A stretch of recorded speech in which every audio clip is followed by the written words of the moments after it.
বন্ধুরা, আমরা এখন এক্স-রের ব্যবহারগুলো সম্পর্কে জানব। এক্স-রে হচ্ছে অত্যন্ত ক্ষুদ্র এক ধরনের তাড়িৎচুম্বক বিকিরণ, যেটা খুব সহজেই অনেক অস্বচ্ছ মাধ্যমকে ভেদ করে চলে যেতে পারে। আর যেহেতু সেটা অনেক অস্বচ্ছ মাধ্যমকে ভেদ করে চলে যেতে পারে, এই জন্য এক্স-রে বিভিন্ন ধরনের রোগ নির্ণয়ের চিকিৎসার ক্ষেত্রে ব্যবহার করা হয়। যেমন দেখো, ভাঙা হাড় বা হাড়ের ফাটল ইত্যাদি খুব সহজেই এক্স-রের সাহায্যে নির্ণয় করা যাবে। তোমার শরীরের চামড়া এবং মাংস ভেদ করে এক্স-রে চলে যাবে, কিন্তু হাড়টা ভেদ করে চলে যেতে পারবে না, কারণ তার ভেদন ক্ষমতা অত বেশি নয়।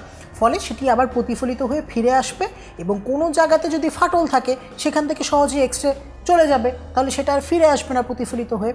একটা যন্ত্রের মাধ্যমে এই জিনিসটা নির্ণয় করার মাধ্যমে হাড় ভাঙা বা হাড়ের ফাটল ইত্যাদি খুব সহজেই কিন্তু নির্ণয় করা যায়।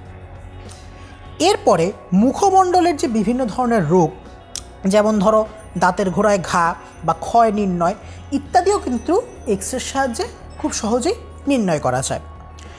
অন্ত্রের প্রতিবন্ধকতা অর্থাৎ ইন্টেস্টিয়াল অবস্ট্রাকশন, এই ইন্টেস্টিনাল অবস্ট্রাকশন অন্ত্রের প্রতিবন্ধকতা, এই অন্ত্রের প্রতিবন্ধকতা খুব সহজেই কিন্তু এক্স-রে ব্যবহার করার মাধ্যমে নির্ণয় করা যায়। পিত্তথলি বা কিডনির পাথর ইত্যাদি শনাক্তকরণও এক্স-রের সাহায্যে খুব সহজেই কিন্তু করা যায়।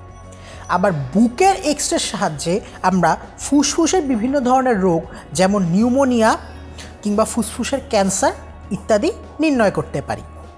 এছাড়াও এক্স-রে আজকাল ক্যান্সার কোষের দমনেও কিন্তু ব্যবহৃত হয়।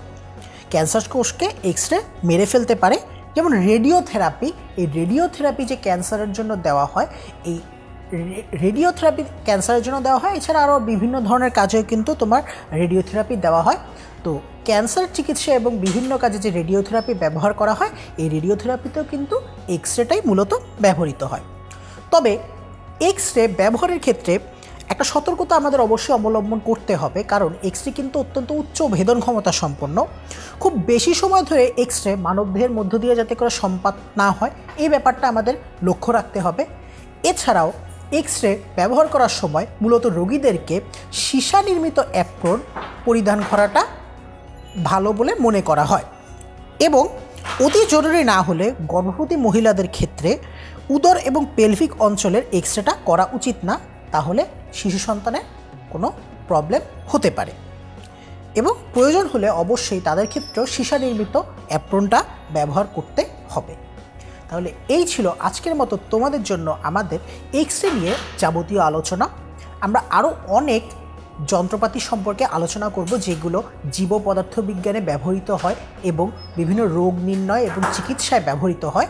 তবে সেই পর্যন্ত জানতে হলে তোমরা অবশ্যই আমাদের সাথে থাকবে।